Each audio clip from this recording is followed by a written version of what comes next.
Vamos a ponernos de pie, vamos a estirar las piernas, vamos a respirar hondo y vamos a orar al Señor para que Dios realmente en esta mañana hable a nuestro corazón. Amén. Pueden bajar un poquito el volumen, seguramente ayudará. Vamos a orar, vamos a pedirle al Señor que Él nos ministre en esta mañana por medio de su palabra. Padre Celestial, estamos delante de ti, Señor, con nuestros corazones abiertos. No hay rincones que queramos cerrarte, estamos abiertos de par en par. Queremos que tú nos ministres en esta mañana. Queremos, Señor, de todo corazón, que tú trates con nuestras vidas. Trata con aquellas áreas que aún te necesitan, Señor. Queremos rogarte en el nombre de Jesús que tu palabra, Señor, sea la específica, la adecuada en esta mañana, como siempre. Que nos hables a cada uno en particular según nuestras necesidades y conforme a tu misericordia. Llévate la gloria y la honra, Señor. Solo tú la mereces, porque solo tú eres Dios. Señor, estamos sedientos de ti, hambrientos de ti. Necesitamos una palabra de ánimo, de consuelo, una palabra de edificación, de dirección. Muchos aquí están esperando, Señor, esta palabra. Te ruego, Señor, en el nombre de Jesús, anula cualquier torpeza por mi parte y que tu Espíritu Santo, Señor, pueda usarme como un instrumento afinado en tus manos para la edificación de tu pueblo. En el nombre de Jesús. Amén. Ahí donde están, hermanos, vamos a abrir las Sagradas Escrituras. No sé si puedes quitar monitores aquí. Vamos a abrir la palabra de Dios por el libro de Éxodo.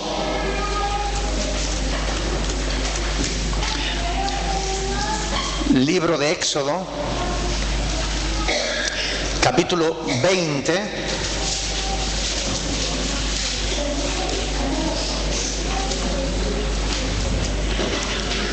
Versículo 13. Dos palabras. No hay más, ¿verdad? Dos palabras. Es uno de los mandamientos cortitos. ¿Qué dice ahí? No matarás. En realidad, la palabra que se usa en el hebreo se refiere solamente a seres humanos. No está hablando a que no podamos matar animales, por ejemplo, para comer, sino que se refiere a seres humanos.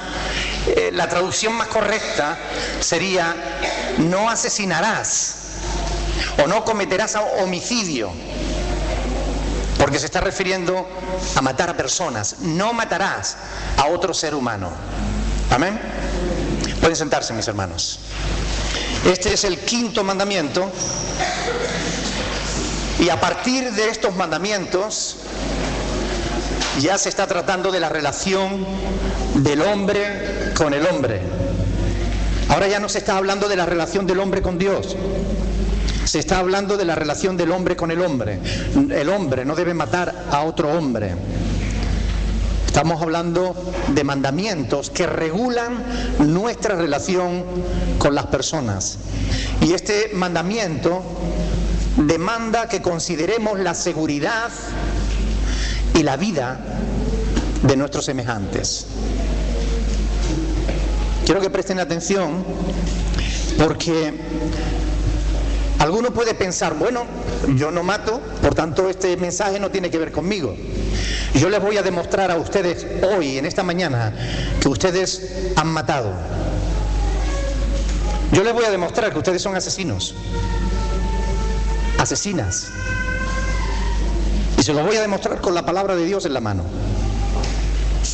Por eso es importante que prestemos atención, porque esto es para todos nosotros. No es solo para el que está en la cárcel porque ha cometido homicidio. Nosotros hemos cometido homicidio. Y hoy vamos a ver cómo, cuándo y por qué. Nosotros tenemos que reconocer que la sociedad actual quebranta este mandamiento continuamente. Desde que Caín mató a su hermano Abel. El hombre no ha cesado de cometer homicidios. El hombre no ha parado de matar. Cada día hay crímenes en todos los países del mundo. No hay un solo país donde no se cometan crímenes. Los terroristas matan premeditadamente, en aras de un supuesto ideal político o religioso, o simplemente por dinero. Pero se mata. Las mafias asesinan para conseguir poder, para derrotar a las facciones rivales, para controlar el comercio ilegal o para engrosar sus enormes fortunas. Pero el hombre mata. Los maridos y exmaridos, las parejas y exparejas matan. Algunos de forma terrible, con saña, pero muchas veces vemos en los telediarios que fulano mató a su pareja.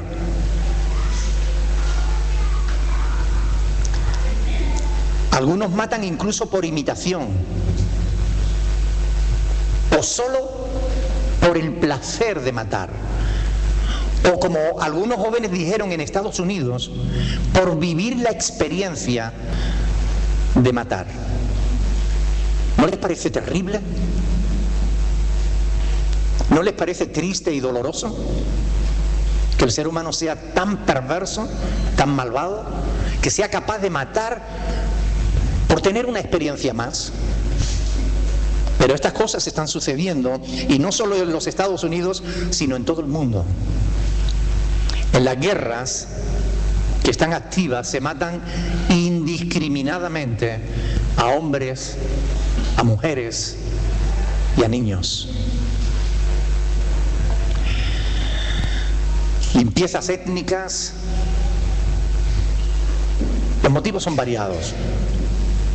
Por si fuera poco, hoy en día a nuestros propios hijos les están enseñando a matar continuamente.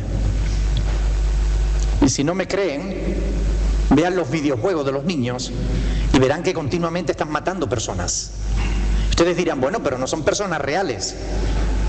No, no son personas reales, pero son personas. Y algunos del videojuego pasan a la realidad. Aquí en España hubo un caso muy sonado, le llamaban el caso de la katana, porque un chico, un joven, siguiendo un juego de rol, cogió la katana y mató a sus padres por seguir un juego. Y estas cosas están pasando ante nuestros propios ojos. Es más, algunos padres van a la tienda y le compran el juego al hijo para que esté todo el día matando personas.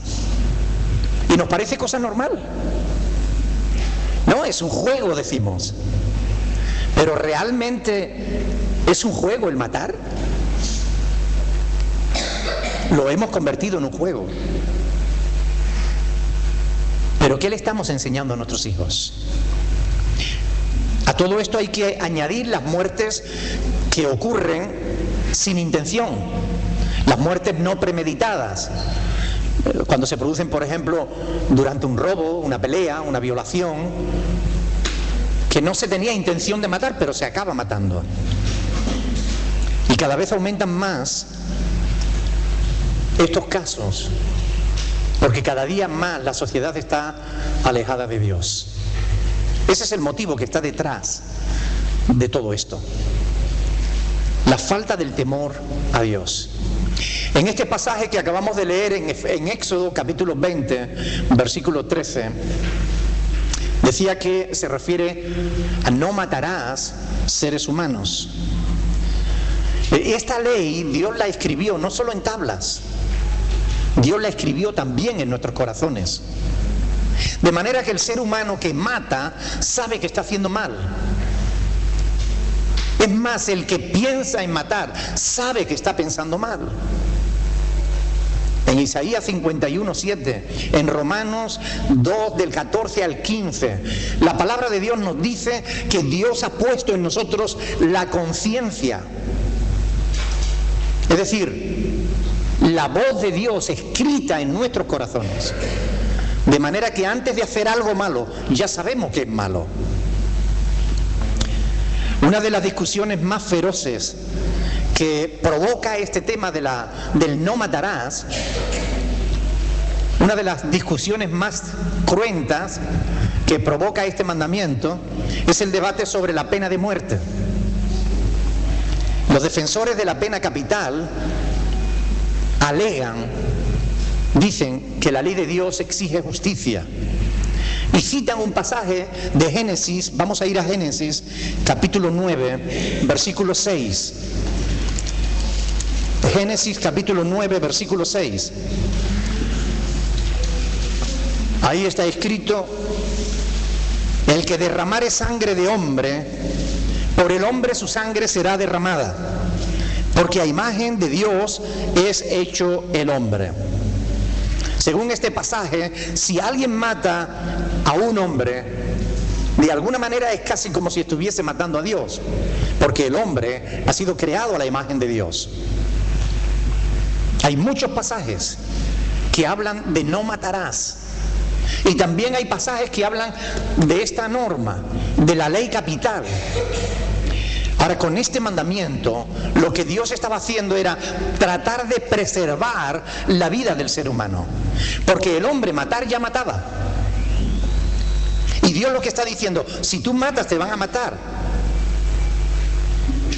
Los defensores de la pena de muerte dicen que la pena de muerte es buena porque así le quitamos las ganas a otros de matar. Para los que estén interesados en este tema, en nuestra página web www.iglesia-medioberea.com tenemos un vídeo respuesta sobre la pena capital.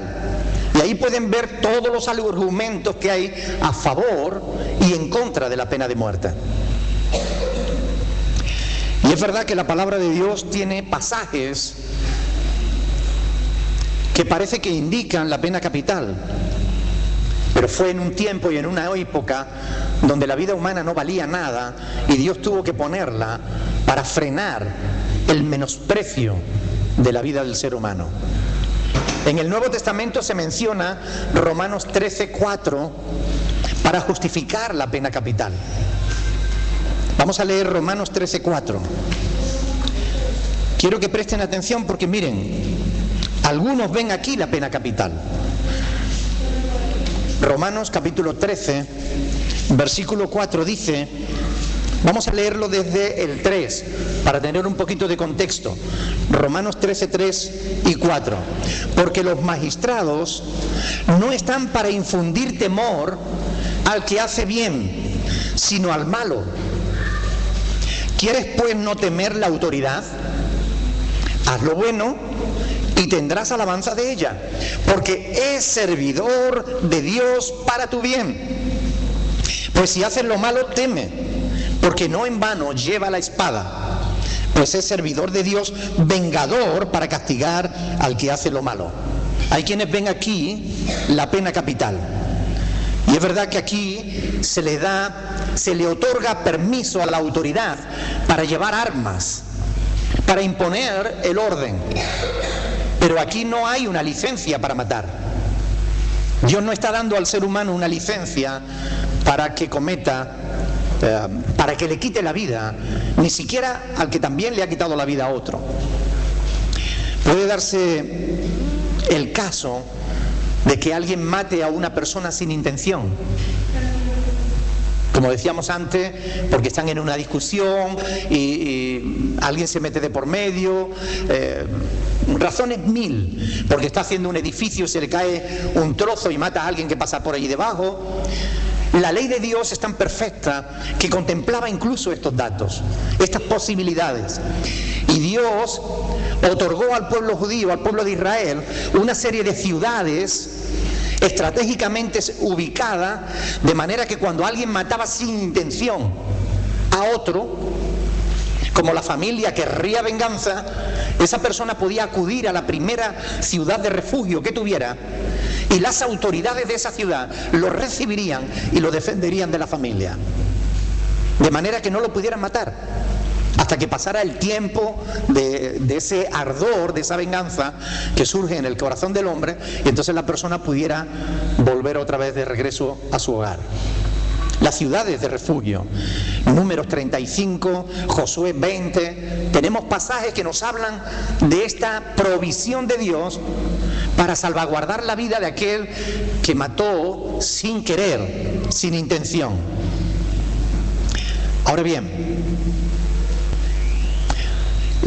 algunos piensan que jamás matarían bajo ninguna circunstancia.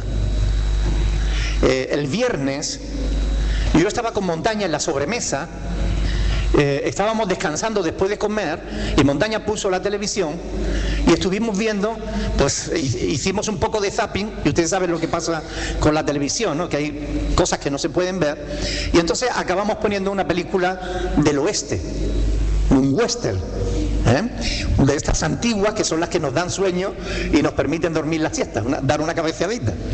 Pero pusimos esa película y no pudimos dar la cabezadita. Se trataba de un hombre que llega a una ciudad, en 2 años consigue el apoyo y el aprecio de todo el pueblo, de manera que ese día ese hombre se va a casar con la chica más rica del pueblo, y todo el pueblo estaba engalanado, todo estaba preparado para la boda, y justo cuando se van a casar llegan 4 hombres y dicen: venimos a detenerlo porque es un asesino.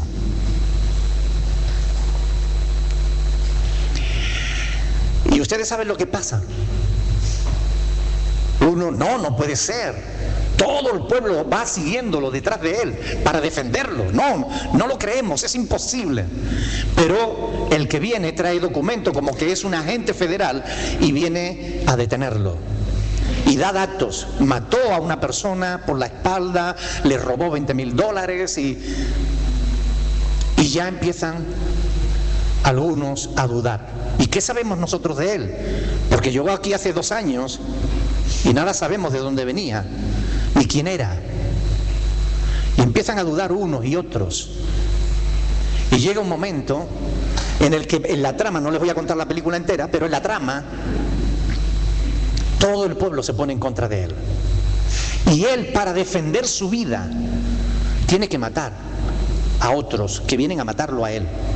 Él tiene que defenderse y acaba matando a otras personas. Al final se descubre que el federal no era federal, era simplemente una persona que buscaba venganza. Era una mala persona que quería acabar con él y robarle lo que él había conseguido. Él era una buena persona, pero se vio obligado a matar sin querer para defender su vida. Y saben, yo pensaba en esto y digo, pensando en que tenía que predicarles hoy sobre el matar, decía, bajo ciertas circunstancias cualquiera de nosotros podemos acabar matando a alguien sin pretenderlo, sin querer, sin desearlo. Por eso es importante que nosotros prestemos atención a la palabra de Dios y a lo que Dios nos quiere decir con esto. Bueno, ¿qué tiene que ver esto conmigo? Buenas noches. ¿Qué tiene que ver esto conmigo? ¿Qué tiene que ver esto con un cristiano del siglo XXI? Miren, la Biblia habla ampliamente del homicidio. Yo voy a mostrarle unos pasajes del Nuevo Testamento donde Jesús habla de este tema. Quiero que vengan conmigo al Evangelio de Mateo, capítulo 5. Mateo, capítulo 5.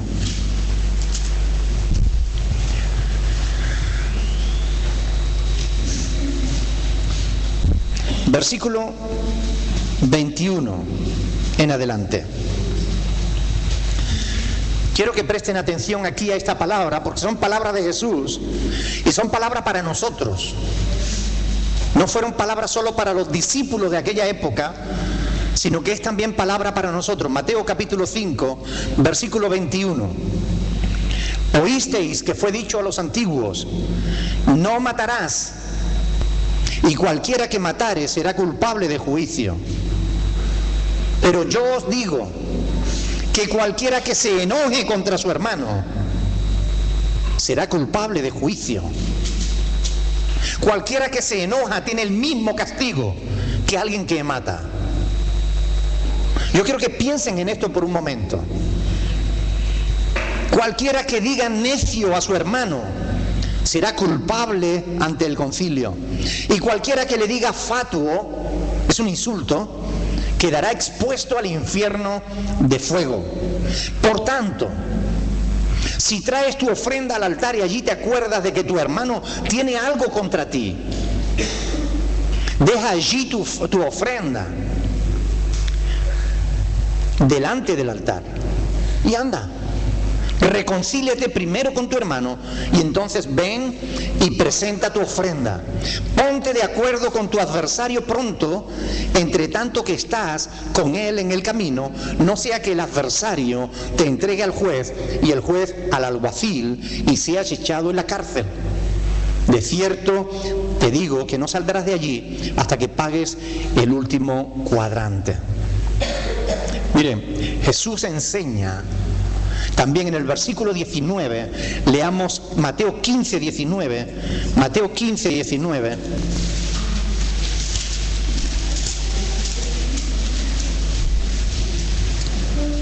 Este es un pasaje que deberían tener subrayado, porque es un pasaje importante, porque nos muestra una verdad que no podemos ignorar. Mateo 15, 19. Porque ¿de dónde? Del corazón salen los malos pensamientos. ¿Qué más? Los homicidios. ¿De dónde salen los homicidios? Del corazón. Los adulterios, las fornicaciones, los hurtos, los falsos testimonios, las blasfemias.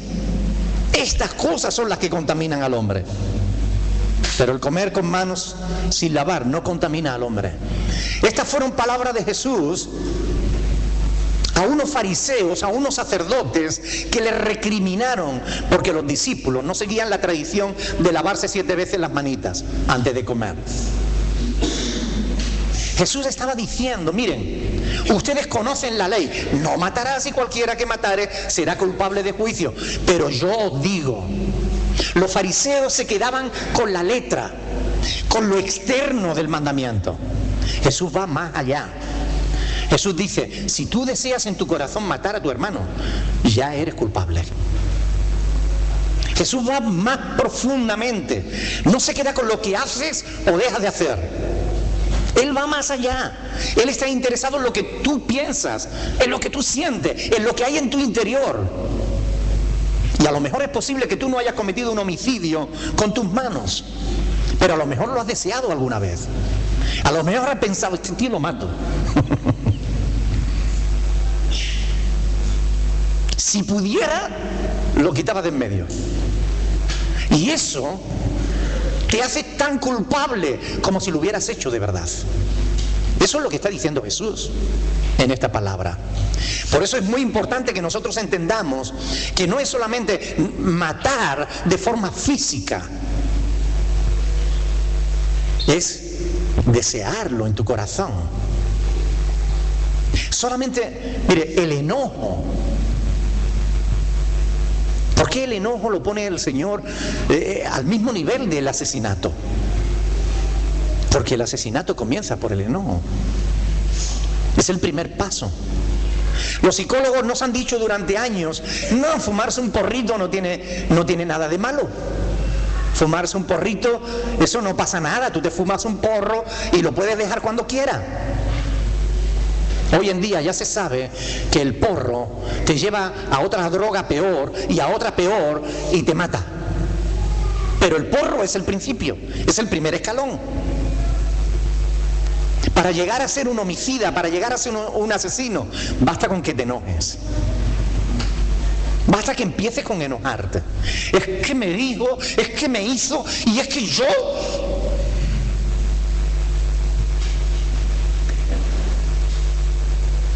¿Verdad que a veces nos hemos enojado de esa manera? No entro a juzgar los motivos, ni las situaciones, ni las circunstancias. Pero es evidente que Jesús está poniendo el mandamiento de no matarás al mismo nivel del enojo. Ahora bien, el enojo, la ira, son reacciones normales en el ser humano. Cuando se nos provoca, y especialmente si se nos provoca de una manera fuerte, nos enojamos, ¿verdad? Cuando alguien dice algo injusto de nosotros, nos enojamos. Cuando nos enteramos de que alguien ha estado soltando trapo sucio sobre nosotros, nos enojamos.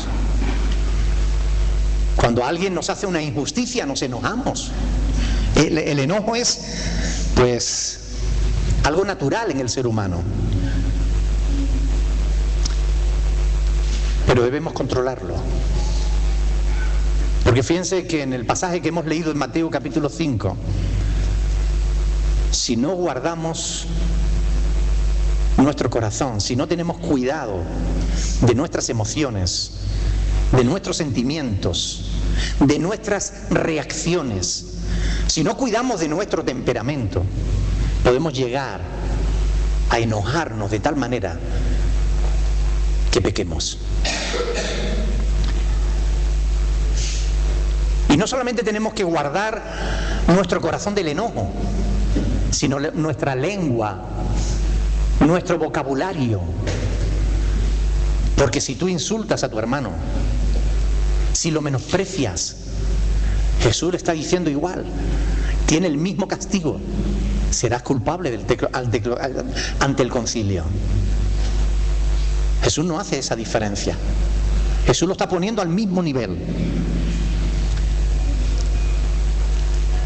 Jesús está en ese pasaje de Mateo capítulo 5, está hablando de que Él no acepta la religiosidad de alguien que está enojado con su hermano, o de alguien que está enojado con un prójimo.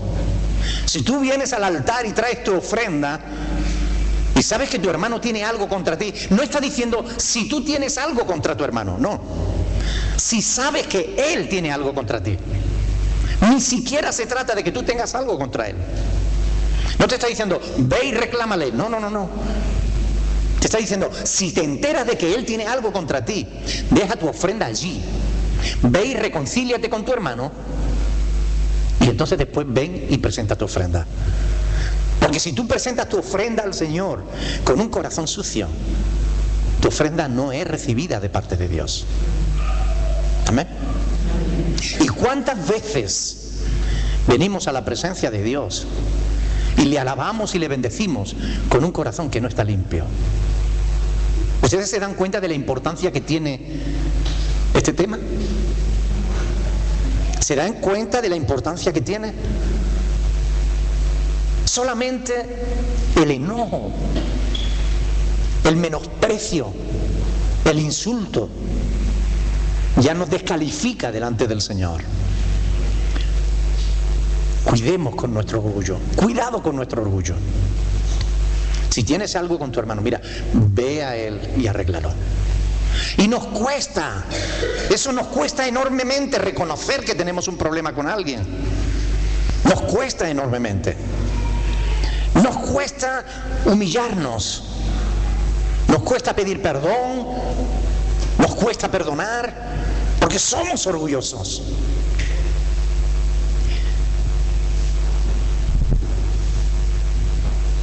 ¿Están calladitos porque no están de acuerdo? ¿O están calladitos porque reconocen que realmente es así? ¿Verdad? Y nosotros decimos, yo no he matado. Cuando le predicamos el evangelio a alguna persona, yo no robo ni yo mato, ¿yo por qué no voy a poder ir al cielo? Yo no he robado, yo no he matado. Pues yo le digo, en esta mañana yo les voy a demostrar que todos lo hemos hecho. Ahora, quiero aclararles una cosa, porque es importante no confundir el atún con el betún. Quiero decirles que hay dos tipos de enojo. Hay dos tipos de ira. Hay una ira que es carnal y que lleva al homicidio. Pero hay una ira que es santa, porque Dios se aira y Dios no peca. ¿Están de acuerdo o no? Vamos a verlo en la palabra de Dios. Vamos a ir, por ejemplo, si hablamos del enojo carnal, vamos a ir a Efesios capítulo 4. Efesios capítulo 4, versículo 31, y ahí vamos a ver cómo claramente el apóstol Pablo nos está diciendo, Efesios 4, 31, quítense de vosotros toda amargura, ¿qué más? Enojo, ira, gritería y maledicencia y toda malicia. ¿Qué está diciendo Pablo aquí? Quítense de vosotros estas cosas. Es decir, desnudémonos de estas cosas, porque esas cosas pertenecen al viejo hombre, a la vieja naturaleza, a la vieja criatura que éramos antes de conocer a Cristo.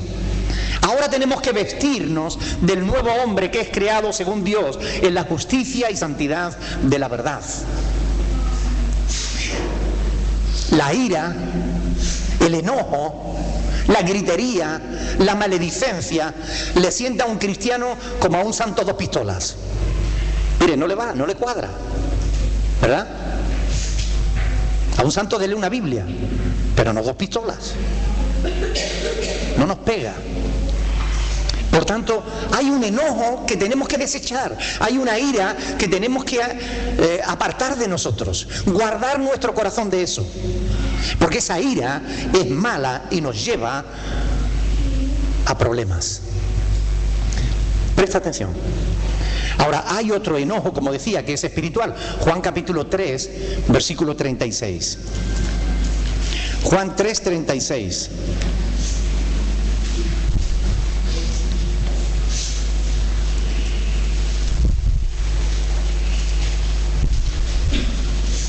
Ahí dice, el que cree en el Hijo tiene vida eterna, pero el que rehúsa creer en el Hijo no verá la vida, sino que la ira de Dios está sobre él. Amén.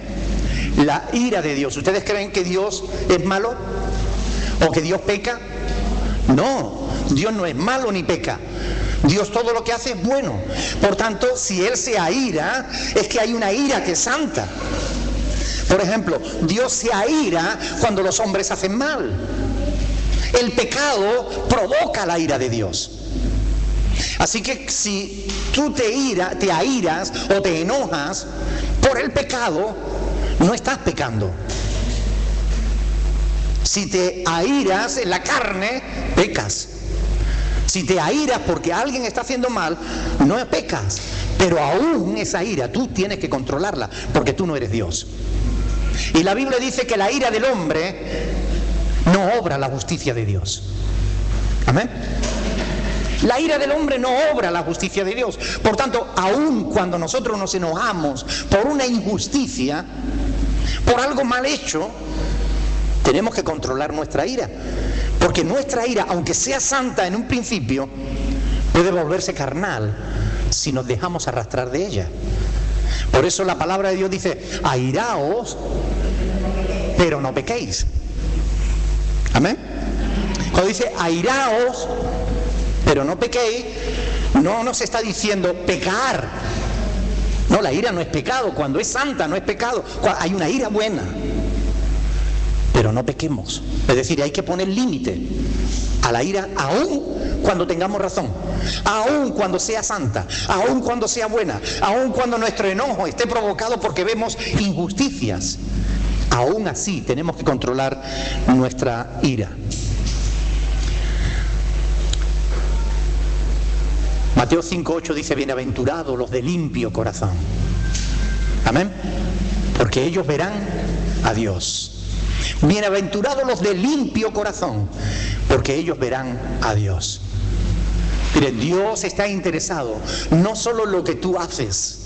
Escuchen bien, Dios no está interesado solo en lo que tú haces. Dios está interesado en lo que tú eres, en lo que tienes dentro de ti, en en lo que sientes, en lo que piensas. Dios está interesado en todo eso. Jesús dijo: porque os digo que si vuestra justicia no fuere mayor que la de los escribas y fariseos, no entraréis en el reino de los cielos.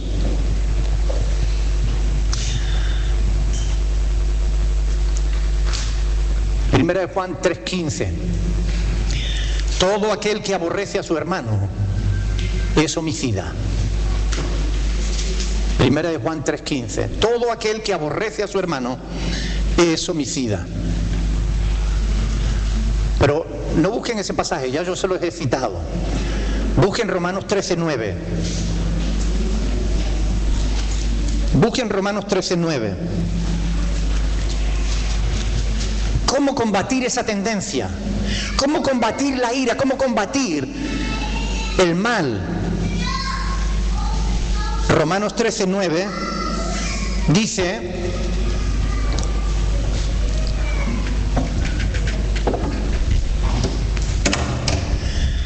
porque no adulterarás, no matarás, no hurtarás, no dirás falso testimonio, no codiciarás, y cualquier otro mandamiento en esta sentencia se resume: amarás a tu prójimo como a ti mismo. Amén.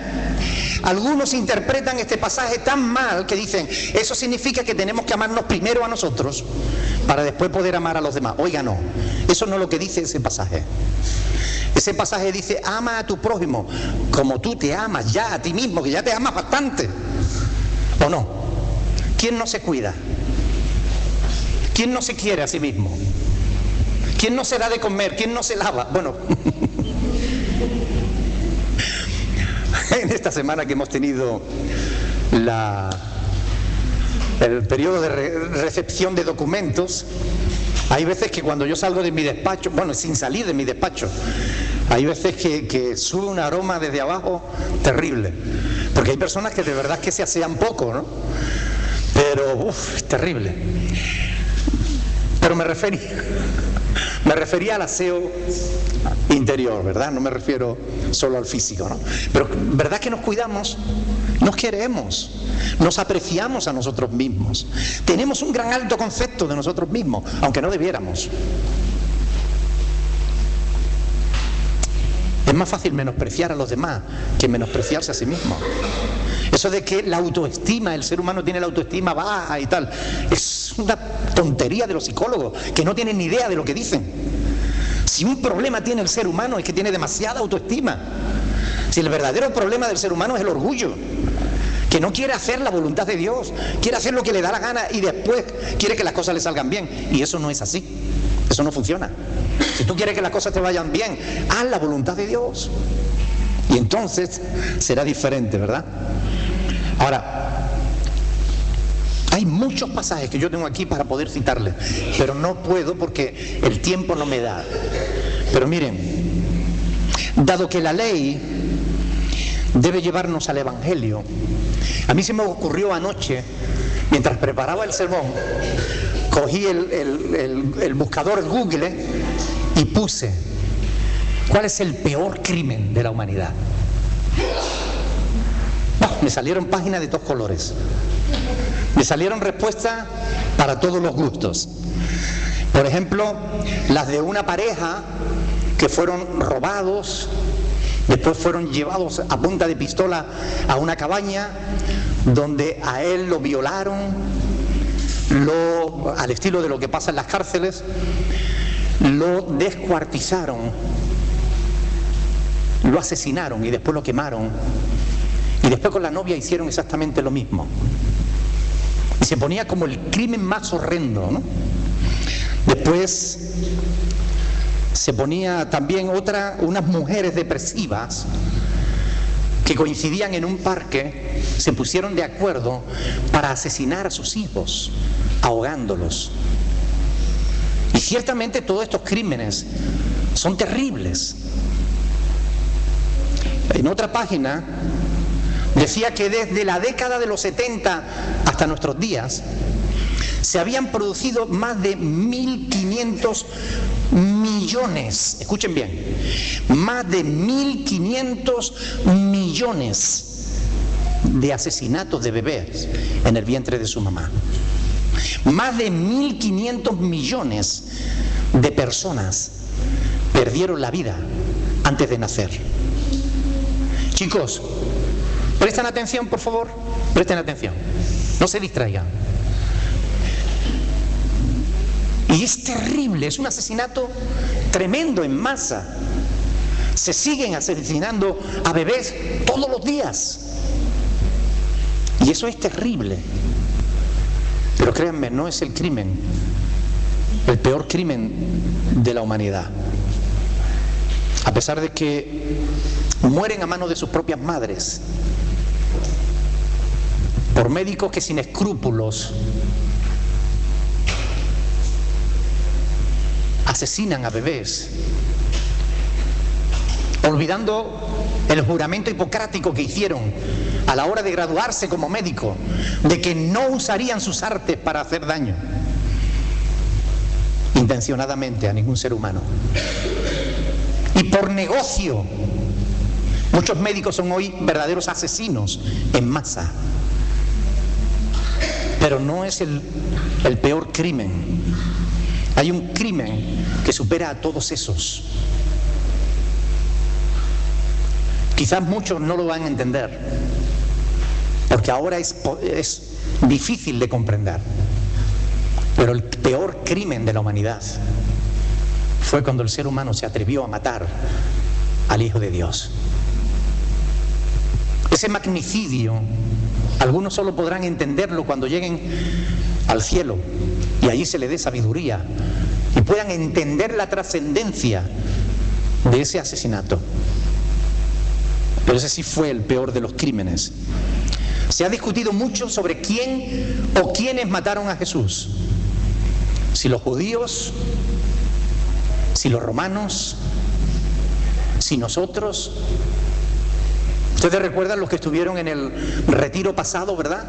Que estuvimos hablando de este tema y llegamos a la conclusión, porque lo veíamos en las Escrituras, que quien mató a Cristo Jesús fue su propio Padre, fue Dios. Cuando echó sobre Él todo nuestro pecado, Dios tuvo que juzgarle y derramar sobre Él la copa de su ira. La ira que estaba destinada a ti y a mí fue derramada sobre su propio Hijo, por amor a ti y por amor a mí. Así que sí que hemos matado. Somos responsables de la muerte de Cristo. Todos y cada uno de nosotros, por causa de nuestros pecados, Cristo murió, porque Él era justo. Él fue tentado en todo y no pecó. Él jamás hizo nada indebido. Pero Él quiso cargar con tus pecados y con los míos. Y por eso fue asesinado. Porque Dios tuvo que echar sobre Él el castigo de todos nosotros. Y así está escrito en la palabra de Dios. La ira que merecían nuestros pecados fue volcada sobre Jesús. Y aún hay muchas personas que siguen diciendo, no, yo no robo, yo no mato. Todos hemos matado. Y Cristo es nuestra víctima. Por eso debemos pedirle perdón a Dios. Por eso debemos arrepentirnos de nuestros pecados. Porque ustedes se imaginan, si alguno de nosotros no se arrepiente de sus pecados, ustedes se imaginan que Dios, habiendo echado sobre Él, sobre Jesús, sobre su propio Hijo, toda la ira que merecen tus pecados, si tú no te arrepientes, tú lo que estás es pisoteando la sangre de Cristo. Tú estás menospreciando su sacrificio. ¿Y tú crees que saldrás inocente? ¿Crees que Dios te perdonará si no te arrepientes? Si no tienes en cuenta el terrible sacrificio, que Él tuvo que hacer para que tú te salvaras. No hay nadie que menosprecie la sangre de Cristo y que vaya a ser perdonado. Nadie. Solo aquellos que se arrepienten de sus pecados, que le piden perdón a Dios, que reconocen que Cristo murió por nosotros, solo esos tendrán el regalo de la vida eterna. Solo esos serán perdonados.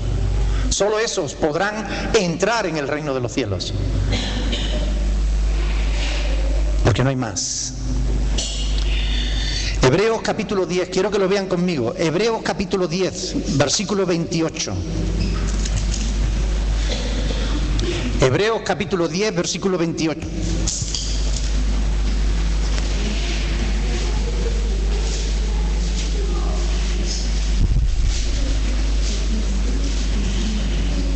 Vamos a leerlo desde el versículo 26 para tener un poco del contexto.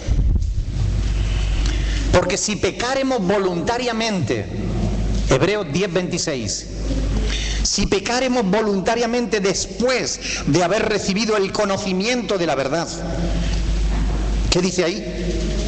Ya no queda más sacrificio por los pecados, sino una horrenda expectación de juicio y de hervor de fuego que ha de devorar a los adversarios. Porque fíjense lo que dice ahí: el que viola la ley de Moisés por el testimonio de 2 o 3 testigos muere irremisiblemente. Y ahora bien, escuchen: ¿cuánto mayor castigo pensáis que merecerá el que pisoteare al Hijo de Dios y tuviere por inmunda la sangre del pacto en la cual fue santificado e hiciere afrenta al Espíritu de gracia? Pues conocemos al que dijo: mía es la venganza, yo daré el pago, dice el Señor. Y otra vez el Señor juzgará a su pueblo. Y escuchen bien, horrenda cosa es caer en manos del Dios vivo. Amén. Horrenda cosa es caer en manos del Dios vivo. Hoy en día hay muchos seres humanos orgullosos que creen que no tienen que dar cuenta delante de nadie, pero un día tendrán que dar cuenta delante de Dios.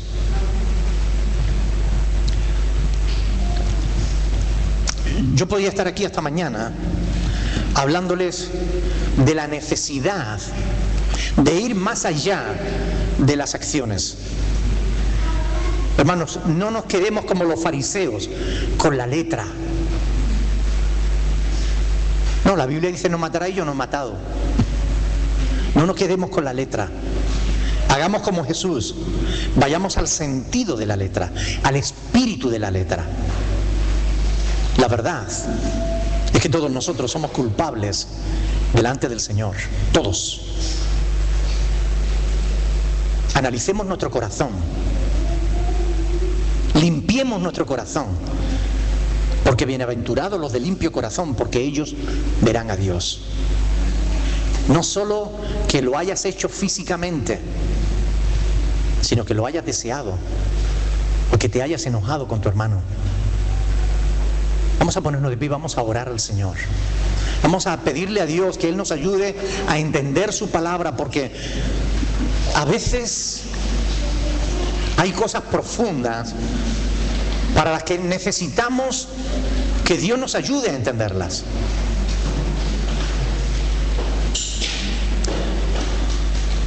Es más fácil predicar diciéndole a la gente lo que la gente quiere oír. Es más fácil llenar iglesias diciéndole a la gente lo que quiere escuchar. Pero el verdadero cristiano no busca que le halaguen el oído. El verdadero cristiano busca conocer la verdad. Y la verdad es que Dios ha estipulado unas normas, unas leyes que deben ser tenidas en cuenta. La verdad es que si no le hacemos caso a Dios, estamos perdidos. La verdad es que si le hacemos caso a Dios, solo por su gracia, seremos salvos. Amén. Vamos a orar, vamos a pedirle al Señor que nos ayude a comprender su palabra. Padre del cielo, te damos gracias, Señor, en esta mañana por tu presencia en este lugar. Solo tú eres Dios. Solo tú eres Señor. Por eso, porque es tu palabra la que hemos estado meditando en esta mañana, te pedimos, Señor, en el nombre de Jesús, que nos ayudes a comprenderla. Ayúdanos. Ayúdanos a interiorizarla en nuestro ser. Ayúdanos a comprender que debemos controlar nuestras emociones, especialmente el enojo, la ira que nos lleva al menosprecio, a las feas palabras, que nos lleva al homicidio. Líbranos, Señor. Ayúdanos a ser cada día más semejantes a ti, porque queremos hacer tu voluntad, Señor, en el nombre de Jesús. Te lo pedimos porque de verdad, Señor, queremos estar cerca de ti. Te rogamos, Dios del cielo, que nos ayudes. Amén. Amén. Hoy es culto de comunión y es también Domingo de Ramos. Así dice la tradición católica, ¿verdad? Hoy se celebra en todo el mundo, se comienza a celebrar la Semana Santa. Se le llama así porque en esta semana se recuerda lo que Jesús hizo en la cruz del Calvario en favor nuestra. La pregunta que tenemos que hacernos como cristianos ¿es esa la voluntad de Dios? ¿Es así como Jesús nos enseñó que debíamos recordar su sacrificio? La verdad es que no. La verdad es que esa forma de recordar lo que Dios hizo por nosotros es algo que Dios aborrece. Y lo dice así en su palabra. Él aborrece la idolatría. Porque los ídolos de las naciones tienen que ser llevados porque no se mueven. Donde los dejes, allí se quedan. Y si se caen, se rompen. No tenemos que adorar un trozo de madera. No tenemos que adorar a un ídolo. Tenemos que adorar al único Dios verdadero. Y la manera en que Él quiso que recordáramos su sacrificio fue de esta manera, celebrando la Santa Cena, la comunión, donde el pan representa su cuerpo y el vino representa su sangre.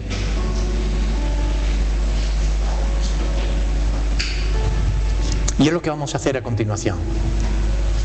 Por eso yo voy a pedir que nuestra hermana Estela pase por aquí. Y voy a pedir que... A ver, las otras diaconisas no están aquí. Óscar Eduardo está aquí. Los diáconos que nos ayuden a repartir la cena. Miren, aunque nosotros tenemos aquí pan y vamos a orar a Dios dándole gracias, cuando oremos, ese pan va a seguir siendo pan. No se va a convertir en verdadero cuerpo de Cristo. El cuerpo de Cristo somos nosotros, la iglesia. Y el vino, cuando oremos, tampoco se va a convertir en verdadera sangre de Cristo. Seguirá siendo vino, pero es un símbolo de la sangre de Cristo. Amén. Y es lo que nos enseñan las Escrituras. Por eso vamos a orar por el pan y por el vino. Pero antes quiero leerles un pasaje de las Escrituras.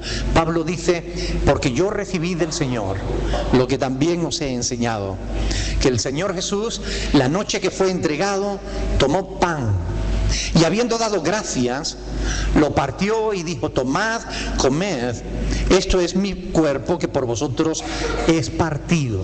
Y dijo: haced esto en memoria de mí. No dijo: háganse imágenes, sáquenla en procesión una vez al año. No dijo eso. Dijo: hagan esto en memoria de mí.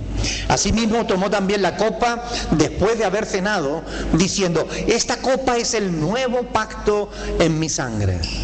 Haced esto todas las veces que la bebiereis en memoria de mí. Así pues, todas las veces que comiereis este pan y bebiereis esta copa, la muerte del Señor anunciáis hasta que Él venga. De manera que cualquiera que comiere este pan o bebiere esta copa del Señor indignamente, sin discernir, sin comprender el cuerpo y la sangre, será culpado del cuerpo y de la sangre del Señor. Por tanto, pruébese cada uno a sí mismo y coma así del pan y beba de la copa. No tenemos que juzgar al que está a nuestro lado, ni el pastor tiene que juzgar quién es digno o no de tomar la comunión. Es un asunto entre tú y Dios. Pero cuando tú tomas la comunión, estás dando testimonio de que tienes comunión con Dios y de que tienes comunión con tus hermanos. Porque el que come y bebe indignamente, sin discernir el cuerpo del Señor, juicio come y bebe para sí. Por lo cual, dice Pablo, hay muchos enfermos y debilitados entre vosotros y muchos duermen. Es decir, había personas que habían enfermado y otras que incluso habían muerto por tomar indignamente la cena del Señor. Si pues nos examinásemos a nosotros mismos, no seríamos juzgados. Mas siendo juzgados, somos castigados por el Señor, para que no seamos condenados con el mundo. Amén.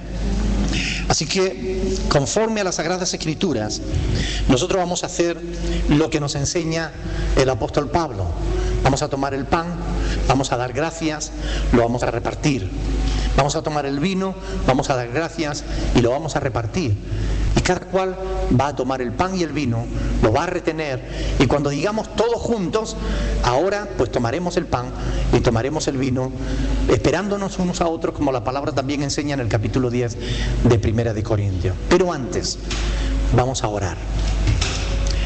Y me gustaría de verdad, de todo corazón, si tienes problema con Dios, ahí donde estás, cierra tus ojos y pídele a Dios perdón por tus pecados.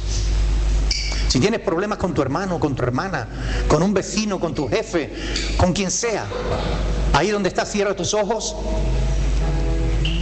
y ora al Señor y dile: Padre, me comprometo delante de ti a arreglar este problema. Por consiguiente, vamos a orar al Señor, vamos a disponer nuestro corazón para la comunión. Adelante, hermana. Señor, te damos gracias por poder participar en nuestra Santa Cena, Dios. Bendice, Señor, este pan que es el símbolo de tu cuerpo, de los que tú tomaste finalmente por nosotros, Señor. Te damos gracias porque gracias a nosotros que merecíamos estar en esta cruz, y tú, Señor, que hiciste por amor a nosotros. Te damos gracias en el nombre de Jesús. Amén. Amén. Padre, de verdad que estamos agradecidos por tu sacrificio, Señor. Gracias por tu sangre preciosa, Señor. Gracias porque fue derramada por nuestras culpas, Señor. Pero gracias también porque tu sangre nos limpia de todo pecado, Señor. Amén. Y ahora por medio de tu sangre tenemos entrada ante el trono celestial, Señor. Gracias porque tú nos reconciliaste con el Padre. Estamos profundamente agradecidos. Amén. En el nombre de Jesús. Amén. Mientras los hermanos van repartiendo el pan y el vino y ustedes lo retienen, quiero leerles una porción de las Escrituras. Dice el apóstol Pablo: porque de Él y por Él y para Él son todas las cosas. A Él sea la gloria por los siglos de los siglos. Así que, hermanos, os ruego por las misericordias de Dios que presentéis vuestros cuerpos en sacrificio vivo, santo, agradable a Dios, que es vuestro culto racional. No os conforméis a este siglo, sino transformaos por medio de la renovación de vuestro entendimiento, para que comprobéis cuál sea la buena voluntad de Dios, agradable y perfecta. Digo pues, por la gracia que me es dada a cada cual que está entre vosotros, que no tenga más alto concepto de sí que el que deba tener, sino que piense de sí con cordura, conforme a la medida de fe que Dios repartió a cada uno. Porque de la manera que en un cuerpo Tenemos muchos miembros, pero no todos los miembros tienen la misma función. Así nosotros, siendo muchos, somos un cuerpo en Cristo y todos miembros los unos de los otros.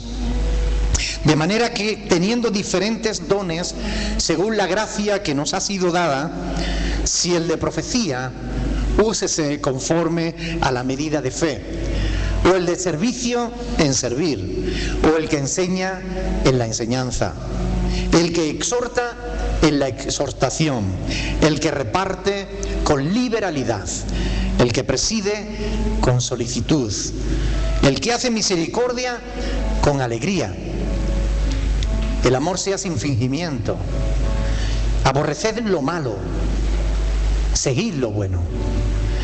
Amaos los unos a los otros con amor fraternal. En cuanto a honra, prefiriéndoos los unos a los otros. En lo que requiere diligencia, no perezosos, fervientes en espíritu, sirviendo al Señor, gozosos en la esperanza, sufridos en la tribulación, constantes en la oración, compartiendo para las necesidades de los santos, practicando la hospitalidad. Bendecid a los que os persiguen, bendecid y no maldigáis, gozaos con los que se gozan, llorad con los que lloran, unánimes entre vosotros, no altivos, sino asociándoos con los humildes. No seáis sabios en vuestra propia opinión. No paguéis a nadie mal por mal. Procurad lo bueno delante de todos los hombres. Si es posible, en cuanto dependa de vosotros, estar en paz con todos. No os venguéis vosotros mismos, amados míos, sino dejad lugar a la ira de Dios. Porque escrito está: mía es la venganza, yo pagaré, dice el Señor. Así que si tu enemigo tuviere hambre, dale de comer. Si tuviere sed, dale de beber. Pues haciendo esto, ascuas de fuego amontonarás sobre su cabeza. No seáis vencidos de lo malo, sino vence con el bien el mal. Sométase toda persona a las autoridades superiores, porque no hay autoridad sino de parte de Dios, y las que hay por Dios han sido establecidas. De modo que quien se opone a la autoridad, a lo establecido por Dios, resiste. Y los que resisten acarrean para sí mismos condenación, porque los magistrados no están para infundir temor al que hace el bien, sino al malo. ¿Quieres, pues, no temer la autoridad? Haz lo bueno y tendrás alabanza de ella, porque es servidor de Dios para tu bien. Pero si haces lo malo, teme, porque no en vano lleva la espada y es servidor de Dios, vengador para castigar al que hace lo malo. Por lo cual es necesario estarle sujetos, no solamente por razón del castigo, sino también por causa de la conciencia. Pues por esto pagáis también los tributos, porque son servidores de Dios que atienden continuamente a esto mismo. Pagad a todos lo que debáis. Al que tributo, tributo. Al que impuesto, impuesto. Al que honra, honra. Al que respeto, respeto. No debáis a nadie nada, sino el amaros los unos a los otros, porque el que ama al prójimo ha cumplido la ley. Amén. Gloria a Dios.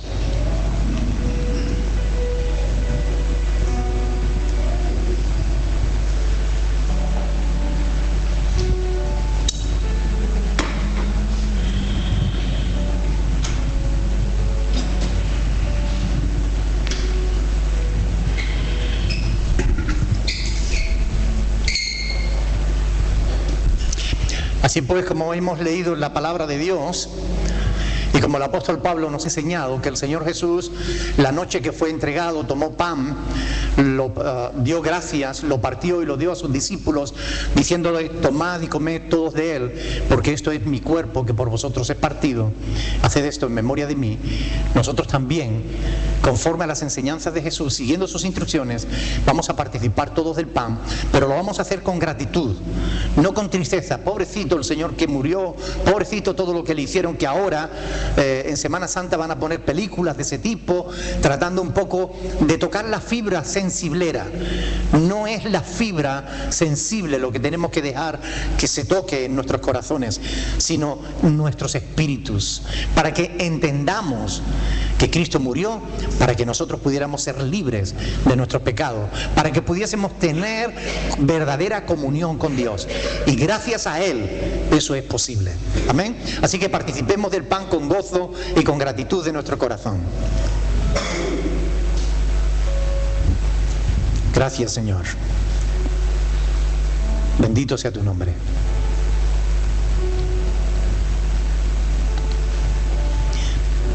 Dice la Escritura que de igual modo, después de haber cenado, tomó la copa y, habiendo dado gracias, la dio a sus discípulos y les dijo: tomad, bebed de ella todos, porque esto es mi sangre, sangre del nuevo pacto. Ya el antiguo pacto, el pacto de la ley, quedó abolido. Ahora hay un pacto nuevo que está basado en la sangre de Cristo, que es el pacto de la gracia. Nuestros pecados no son perdonados porque seamos buenos, ni porque tengamos que traer un cordero a la iglesia, sino que el Hijo de Dios, el Cordero del mundo, el Cordero de Dios que quita el pecado del mundo, Él se ofreció por todos nosotros. Así que este vino, símbolo de su sangre, que fue derramada para el perdón de nuestros pecados, podemos tomarlo hoy con gozo, sabiendo que ya somos libres. Bendito sea el Señor. Adelante, hermano.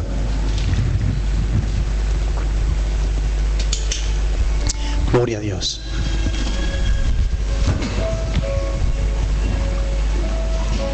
Bendito sea tu nombre, Señor.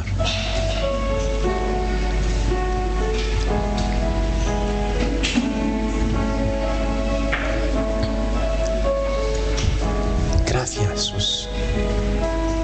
Gracias, Señor.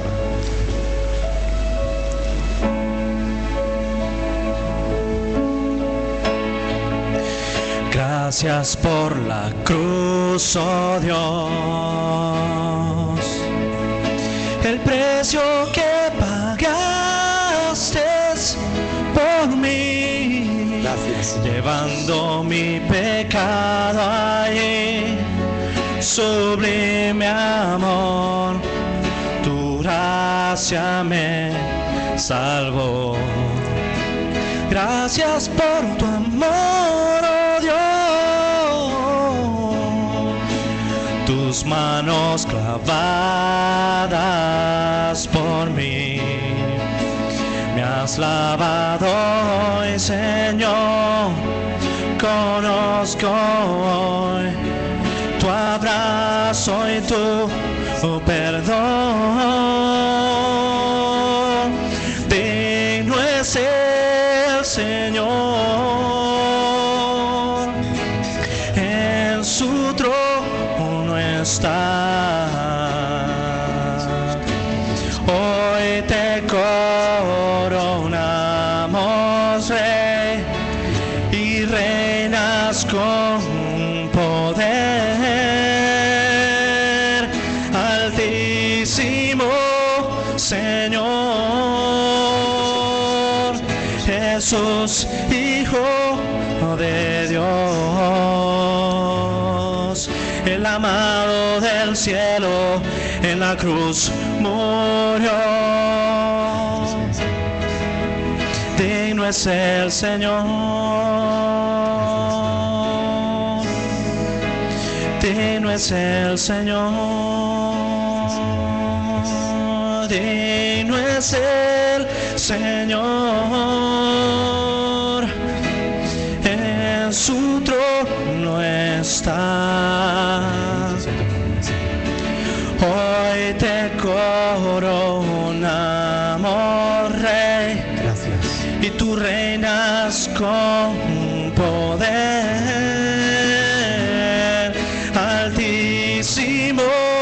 Señor, Jesús, Hijo de Dios, el amado del cielo, en una cruz murió. Digno es el Señor. Digno eres, Señor. Tú eres digno de toda gloria, de toda honra y de toda alabanza, Señor. Tú eres digno porque tú has perdonado nuestros pecados, porque tú nos has hecho libres, Señor. Has roto todas las cadenas que ataban nuestras vidas al mal. Nos has dado la oportunidad de una vida nueva. Señor, gracias, porque lo que era imposible para nosotros, por cuanto la carne nos esclavizaba, tú lo has hecho posible entregando a tu propio Hijo. Por medio de su carne, nosotros somos libres hoy. Gracias. Gracias. Gracias por poder tener comunión contigo, Señor. Gracias por haber salvado la distancia que nos separaba por causa de nuestra maldad. Gracias. Señor, ayúdanos. Queremos rogarte en el nombre de Jesús. Ayúdanos a estar más cerca de ti cada día.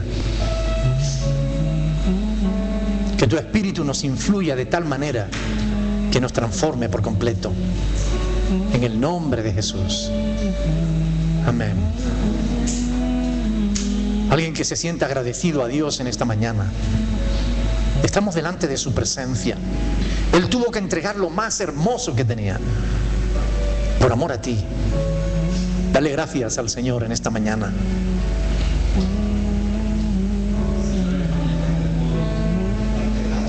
Sí, oh Dios. Gracias, Señor.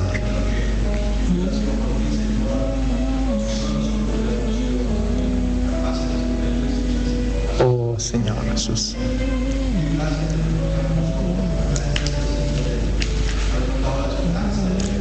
Señor Jesús.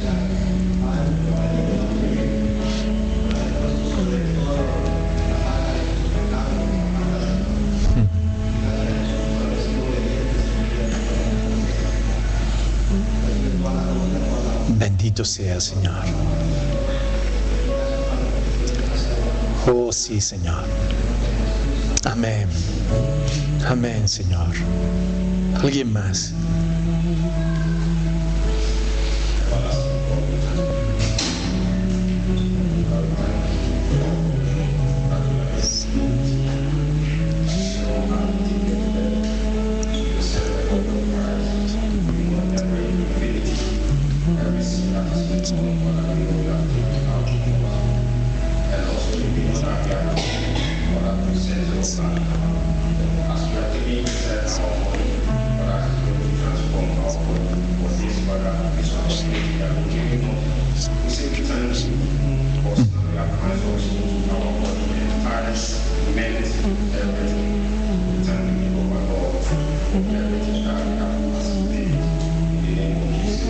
Amén, amén. Sí, Señor, gracias. Gracias por ser parte de tu familia, Señor. Gracias. En el nombre de Jesús. Amén. Pueden sentarse, mis hermanos. Gracias a los hermanos de la alabanza.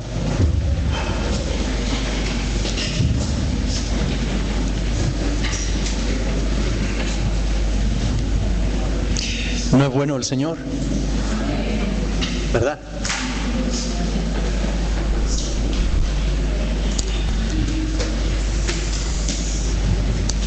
Dice el apóstol Pablo que nosotros estábamos muertos en nuestros delitos y pecados. Pero Dios, que es rico en misericordia, por su gran amor con que nos amó, estando nosotros muertos en nuestros delitos y pecados, nos dio vida juntamente con Cristo. Y por gracias nos hizo salvos. Bendito sea el Señor. Quiero anunciarles las diferentes actividades que hay a lo largo de esta semana. Este lunes los caballeros no tienen reunión, pero el martes sí tenemos reuniones de oración. Así que en la casa de nuestra hermana Estela Ya está disponible seguir reuniéndose en casa de David, Víctor, en casa de David. Bueno, el grupo del hermano Víctor se reúne en casa de David Argote. También en casa de nuestra hermana Tilce se reúne el grupo de Javier y Ana. Acudamos a los grupos de oración, porque es una bendición poder estar ahí para darle gracias a Dios por sus bendiciones, para poder alabarlo y también para poder pedirle por nuestras necesidades. El miércoles, ¿qué hay el miércoles?